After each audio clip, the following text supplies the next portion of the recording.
നമസ്കാരം. ഒരാഴ്ചത്തെ ലോകവിശേഷങ്ങളുമായി വേൾഡ് ഡെസ്കിലേക്ക് ഏവർക്കും സ്വാഗതം. യുഎസ് പൗരന്മാരുടെ വ്യക്തിവിവരങ്ങൾ അടങ്ങിയ ട്രഷറി വകുപ്പ് രേഖകൾ ശേഖരിക്കുവാനുള്ള മസ്കിന്റെ നീക്കത്തിന് തിരിച്ചടി.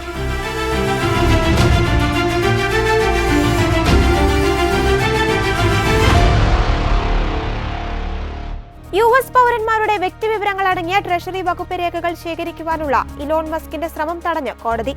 മസ്കിന്റെ അധികാര പരിധിയിൽ പ്രവർത്തിക്കുന്ന ഗവൺമെന്റ് എഫിഷ്യൻസി വകുപ്പിനെയാണ് ലക്ഷക്കണക്കിന് യുഎസ് പൗരന്മാരുടെ ബാങ്ക് അക്കൗണ്ട് വിവരങ്ങളും സാമൂഹിക സുരക്ഷാ വിവരങ്ങളും അടങ്ങുന്ന രേഖകൾ ശേഖരിക്കുന്നതിൽ നിന്ന് യുഎസ് ഡിസ്ട്രിക്ട് ജഡ്ജി പോളെ എങ്കൽമയർ തടഞ്ഞത്. ട്രംപ് ഭരണകൂടത്തിന്റെ അനാവശ്യ ചെലവുകൾ കണ്ടെത്തുന്നതിനും ഒഴിവാക്കുന്നതിനും ആവശ്യമായ നിർദ്ദേശങ്ങൾ നൽകുവാൻ എന്ന പേരിലാണ് എഫിഷ്യൻസി വകുപ്പ് പ്രവർത്തിക്കുന്നത്.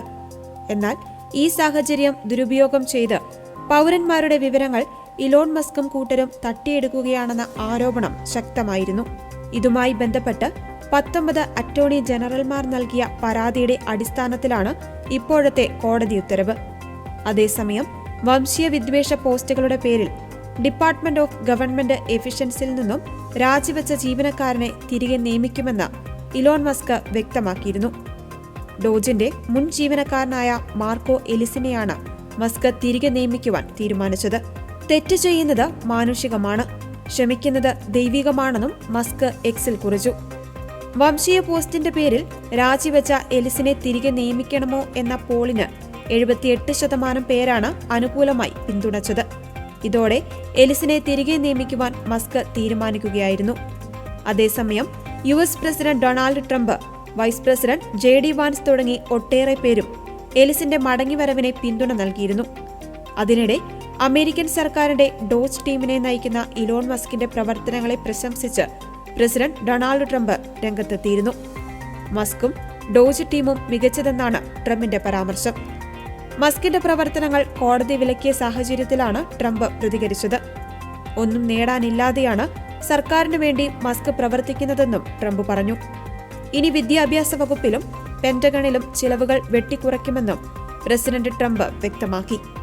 അതിനിടെ അമേരിക്കയുടെ വിദേശ സഹായ ഏജൻസിയായ യുഎസ് ഏജൻസി ഫോർ ഇന്റർനാഷണൽ ഡെവലപ്മെന്റിന്റെ പ്രവർത്തനം നിർത്താനുള്ള നീക്കത്തിൽ ഇലോൺ മസ്കിനും പ്രസിഡന്റ് ഡൊണാൾഡ് ട്രംപിനും തിരിച്ചടി നേരിട്ടു.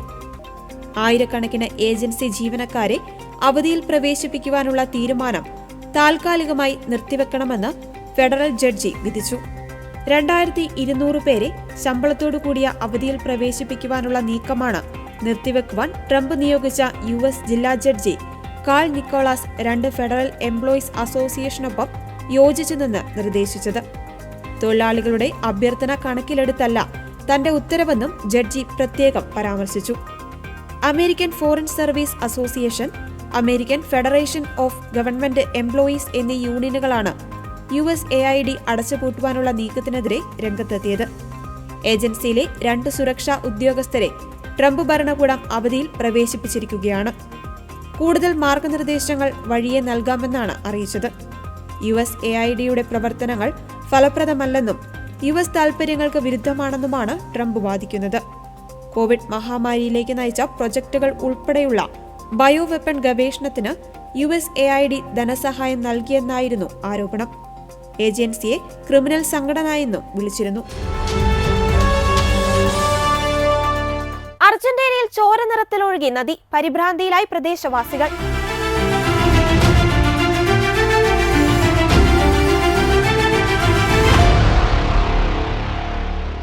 അർജന്റീനയുടെ തലസ്ഥാനമായ ബ്യൂണസ് അയേഴ്സിന്റെ പ്രാന്തപ്രദേശത്തുള്ള ഒരു നദിയുടെ നിറം ഇത്തരത്തിൽ പെട്ടെന്നാണ് കടും ചുവപ്പായി മാറിയത്. നദിയിലാകെ രക്തം പടർന്ന പോലെയാണെന്നാണ് പ്രദേശവാസികൾ പറഞ്ഞത്. ഇതിന്റെ ചിത്രങ്ങൾ ഇപ്പോൾ സോഷ്യൽ മീഡിയയിൽ പ്രചരിക്കുന്നുമുണ്ട്. നദിയിൽ നിന്ന് ദുർഗന്ധം വമിച്ചതായാണ് പ്രദേശവാസികൾ പറയുന്നത്. ബ്യൂണസ് അയേഴ്സിൽ നിന്ന് 10 കിലോമീറ്റർ അകലെയുള്ള അവലനഡെ എന്ന പട്ടണത്തിലാണ് സംഭവം.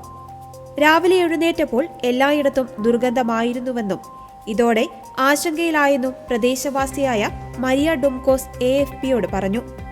നദിയൊരിക്കലും ഇങ്ങനെ കാണപ്പെട്ടിട്ടില്ലെന്നും അദ്ദേഹം കൂട്ടിച്ചേർത്തു. നദിയിലേക്ക് മാലിന്യം തള്ളുന്ന ഫാക്ടറികൾക്കെതിരെ കർശന നടപടി വേണമെന്നാണ് നാട്ടുകാരുടെ ആവശ്യം. നദിയുടെ നിറം മാറ്റത്തിന് കാരണമെന്തെന്ന് കണ്ടെത്തുവാൻ സാമ്പിൾ എടുത്തെന്ന് പരിസ്ഥിതി മന്ത്രാലയം പ്രസ്താവനയിൽ പറഞ്ഞു.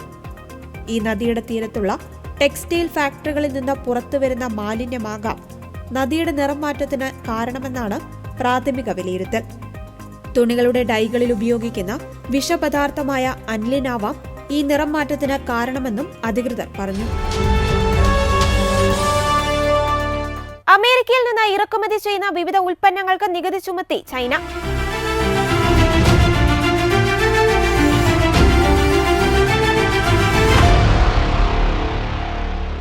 US പ്രസിഡന്റ് ഡൊണാൾഡ് ട്രംപിന്റെ ഇറക്കുമതി തീരുവ ചുമത്തലിന് അതേ നാണയത്തിൽ തിരിച്ചടി നൽകി ചൈന. കൽക്കരിയും പ്രകൃതിവാതകവും ഉൾപ്പെടെ യുഎസിൽ നിന്ന് ഇറക്കുമതി ചെയ്യുന്ന വിവിധ ഉൽപ്പന്നങ്ങൾക്ക് 10 മുതൽ 15% തീരുവ ഏർപ്പെടുത്തുന്നതായി ചൈന പ്രഖ്യാപിച്ചു. അന്യായ വഴിയിൽ കുത്തക പിടിക്കുവാൻ നോക്കിയതിന് US കമ്പനിയായ ഗൂഗിളിനെതിരെ ചൈന അന്വേഷണം പ്രഖ്യാപിച്ചിരിക്കുകയാണ്. യുഎസിൽ നിന്ന് ഇറക്കുമതി ചെയ്യുന്ന കൽക്കരിക്കും ദ്രവീകൃത പ്രകൃതിവാതകത്തിനും ചൈന 15% തീരുവ ചുമത്തും.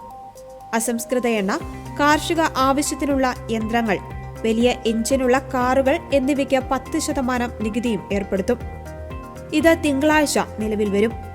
യുഎസിന്റെ ഏകപക്ഷീയമായ നികുതി ചുമത്തൽ ലോക വ്യാപാര സംഘടനയുടെ ചട്ടങ്ങളുടെ ലംഘനമാണെന്ന് ചൈനയുടെ സ്റ്റേറ്റ് കൌൺസിൽ താരിഫ് കമ്മീഷൻ കുറ്റപ്പെടുത്തി. ഇത് യുഎസിന്റെ പ്രശ്നങ്ങൾ പരിഹരിക്കുവാൻ സഹായിക്കില്ലെന്നും ചൈനയുമായുള്ള സാധാരണ സാമ്പത്തിക വ്യവസായ സഹകരണം പോലും തകരാറിലാക്കുമെന്നും കമ്മീഷൻ പറഞ്ഞു. ലോകത്ത് ഏറ്റവുമധികം LNG ഇറക്കുമതി ചെയ്യുന്ന രാജ്യമാണ് ചൈന. എന്നാൽ യുഎസിൽ നിന്ന് കാര്യമായി വാങ്ങുന്നില്ല. ആധുനിക സാങ്കേതിക വിദ്യാരംഗത്ത് അത്യാവശ്യമുള്ള ധാതുക്കളുടെ കയറ്റുമതിക്ക് നിയന്ത്രണം ഏർപ്പെടുത്തും.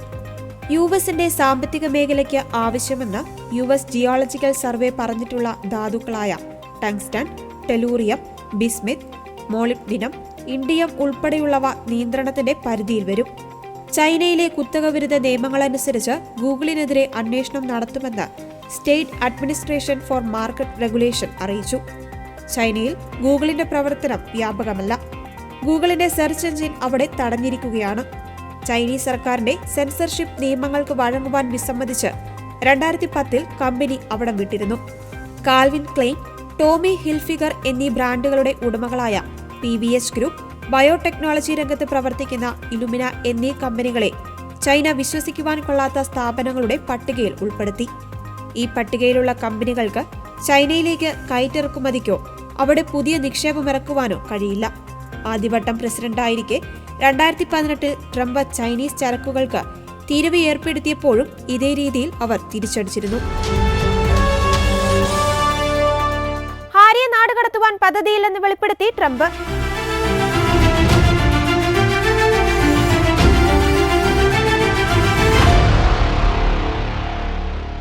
അനധികൃത കുടിയേറ്റക്കാർക്കെതിരെ അമേരിക്കൻ പ്രസിഡന്റ് നടപടി കടുപ്പിച്ചിരിക്കുന്ന ഈ സമയത്തും യുഎസിൽ കഴിയുന്ന ബ്രിട്ടീഷ് രാജകുമാരൻ ഹാരിയുടെ കാര്യത്തിൽ നിലപാട് മയപ്പെടുത്തിയിരിക്കുകയാണ് ഡൊണാൾഡ് ട്രംപ്. ഹാരിയെ അമേരിക്കയിൽ നിന്ന് നാട് കടത്തില്ലെന്നാണ് ഡൊണാൾഡ് ട്രംപ് ഉറപ്പിച്ചു പറയുന്നത്. ന്യൂയോർക്ക് പോസ്റ്റിന് നൽകിയ അഭിമുഖത്തിലാണ് അദ്ദേഹം ഇക്കാര്യം വ്യക്തമാക്കിയിരിക്കുന്നത്. എനിക്ക് ഹാരിയെ നാട് കടത്തുവാൻ താൽപര്യമില്ല. അയാളെ താൻ വെറുതെ വിടുകയാണ്. അല്ലെങ്കിൽ തന്നെ ഹാരിക്ക് അദ്ദേഹത്തിന്റെ ഭാര്യയുമായി നിരവധി പ്രശ്നങ്ങളുണ്ടെന്നാണ് ട്രംപ് പറഞ്ഞിരിക്കുന്നത്. 2020 ഹാരിയും ഭാര്യ മേഗൻ മർക്കലും ബ്രിട്ടീഷ് രാജകുടുംബം വിട്ട് കാലിഫോർണിയയിലേക്ക് എത്തുന്നത്. അതിനുശേഷം ഇരുവരും നോൺ പ്രോഫിറ്റ് ഓർഗനൈസേഷൻ ഉൾപ്പെടെ നിരവധി സംരംഭങ്ങളും ആരംഭിച്ചിരുന്നു. എന്നാൽ ഹാരിയുടെ വിസ സംബന്ധിച്ച നിയമപരമായ പ്രശ്നങ്ങൾ നേരിടുന്ന സാഹചര്യത്തിലാണ് ട്രംപിന്റെ ഈ പ്രസ്താവനയെന്നതും ശ്രദ്ധേയമാണ്. ഹാരിയുടെ മുൻകാല മയക്കുമരുന്ന് ഉപഭോഗം ഉൾപ്പെടെയുള്ള സംഭവങ്ങൾ ഉയർത്തിക്കാട്ടിയാണ് ഹെറിറ്റേജ് ഫൗണ്ടേഷൻ ഉൾപ്പെടെയുള്ള സംഘടനകൾ അദ്ദേഹത്തിന്റെ വിസ ആപ്ലിക്കേഷനിൽ ആശങ്ക ഉന്നയിച്ചിരുന്നത്. അദ്ദേഹത്തിന്റെ കുടിയേറ്റം ഉൾപ്പെടെ പുനഃപരിശോധിക്കുവാൻ ഹോംലാൻഡ് സെക്യൂരിറ്റി വിഭാഗത്തിനുമേൽ സമ്മർദ്ദവുമുണ്ട്. ഹാരിക്കും മേഗനുമെതിരെ ഡൊണാൾഡ് ട്രംപ് നടത്തിവരുന്ന അധിക്ഷേപങ്ങളുടെ തുടർച്ചയായും ഇപ്പോഴത്തെ പ്രസ്താവനയെ വിലയിരുത്തുന്നുണ്ട്. അമേരിക്കയുടെ മുൻ പ്രസിഡന്റായിരുന്ന ബൈഡന്റെ പരിഗണന ലഭിക്കുന്ന ദമ്പതിമാരാണ് ഹാരിയും മേഗനുമെന്ന് ട്രംപ് മുമ്പ് വിമർശിച്ചിരുന്നു. ഇതിനിടെയാണ് ഹാരിയുടെ ആത്മകഥയിൽ മുൻകാല മയക്കുമരുന്ന് ഉപയോഗത്തെക്കുറിച്ചുള്ള വെളിപ്പെടുത്തൽ ചൂണ്ടിക്കാട്ടി ഹോംലാൻഡ് സെക്യൂരിറ്റി വകുപ്പ് വിസ ആപ്ലിക്കേഷൻ എതിർക്കുന്നത്. ഇതിനിടെ കഴിഞ്ഞയാഴ്ച അന്താരാഷ്ട്ര ക്രിമിനൽ കോടതിക്കും ഉദ്യോഗസ്ഥർക്കും ട്രംപ് ഉപരോധം ഏർപ്പെടുത്തിയിരുന്നു. കോടതിക്ക് മോശം പെരുമാറ്റമാണെന്ന് ആരോപിച്ച ട്രംപ് ഉപരോധം ഏർപ്പെടുത്തിയ എക്സിക്യൂട്ടീവ് ഓർഡറിൽ ഒപ്പുവെച്ചു. അമേരിക്കയും ഇസ്രായേൽ ഉൾപ്പെടെയുള്ള രാജ്യങ്ങളെയും ലക്ഷ്യം വെച്ചുള്ള നിയമവിരുദ്ധ പ്രവർത്തനങ്ങൾ ICC നടത്തുന്നുവെന്നും ഉത്തരവിൽ വിമർശനമുണ്ട്. ICCക്കുള്ള സാമ്പത്തിക സഹായം അവസാനിപ്പിക്കുമെന്നും ട്രംപ് അറിയിച്ചു. ഇസ്രായേൽ പ്രധാനമന്ത്രി ബെഞ്ചമിൻ നെതന്യാഹുവിനും മുൻ പ്രതിരോധ മന്ത്രി യോബ് ഗാലന്റിനുമെതിരെ പുറപ്പെടുവിച്ച അറസ്റ്റ് വാറന്റിനെയും ഉത്തരവിൽ വിമർശിക്കുന്നുണ്ട്. ICCയുടെ സ്ഥാപക രേഖയായ റോം ചട്ടത്തിൽ അമേരിക്കയോ ഇസ്രായേലോ കക്ഷികളല്ലെന്ന് ട്രംപ് പറഞ്ഞു. ഇസ്രായേലിനും അമേരിക്കയ്ക്കുമെതിരെ ICC എടുത്ത അടുത്ത കാലത്തെ നടപടികൾ അപകടകരമായ മാതൃക സൃഷ്ടിച്ചു. ICCയുടെ ദുഷിച്ച പെരുമാറ്റം അമേരിക്കയുടെ പരമാധികാരം ലംഘിക്കുമെന്ന് ഭീഷണിപ്പെടുത്തുന്നു. അമേരിക്കൻ സർക്കാരിന്റെയും ഇസ്രായേൽ ഉൾപ്പെടെയുള്ള സഖ്യകക്ഷികളുടെയും ദേശീയ സുരക്ഷയും വിദേശനയ പ്രവർത്തനങ്ങളെയും ദുർബലപ്പെടുത്തുന്നുവെന്നും ട്രംപ് പറഞ്ഞു. ICC അന്വേഷണങ്ങളിൽ ഏർപ്പെട്ടിരിക്കുന്നവരുടെ അമേരിക്കയിലുള്ള സ്വത്തുക്കൾ മരവിപ്പിക്കുമെന്നും ഇവർക്ക് അമേരിക്കയിലെ പ്രവേശനം നിരോധിക്കുമെന്നും അദ്ദേഹം പറഞ്ഞു. ICC ഉദ്യോഗസ്ഥർക്കും കുടുംബാംഗങ്ങൾക്കും അമേരിക്കയിൽ നിരോധനം ഏർപ്പെടുത്തിയിട്ടുണ്ട്. അമേരിക്കയ്ക്കും സഖ്യകക്ഷികൾക്കുമെതിരായ ICC അന്വേഷണങ്ങൾ അന്യായവും രാഷ്ട്രീയ പ്രേരിതവുമാണെന്നാണ് ട്രംപ് ഭരണകൂടം പറയുന്നത്. നേരത്തെ 2020 ട്രംപ് ഭരണകൂടത്തിലും പ്രോസിക്യൂട്ടർ ഫാറ്റു ബെൻസൌഡയ്ക്കും മുതിർന്ന സഹായിക്കും അമേരിക്ക ഉപരോധം ഏർപ്പെടുത്തിയിട്ടുണ്ട്. അഫ്ഗാനിസ്ഥാനിൽ അമേരിക്കൻ സൈന്യം യുദ്ധക്കുറ്റങ്ങൾ നടത്തിയെന്ന ആരോപണത്തെ തുടർന്നുള്ള അന്വേഷണത്തിന് മറുപടിയായിരുന്നു ഉപരോധം. അതേസമയം അമേരിക്കൻ ഉപരോധം ICCക്ക് വെല്ലുവിളിയാകുമെന്നാണ് റോയിട്ടേഴ്സ് റിപ്പോർട്ട് ചെയ്യുന്നത്. അമേരിക്കയിൽ വീണ്ടും വിമാനാപകടം. പൈലറ്റ് അടക്കം 10 പേർ മരിച്ചു.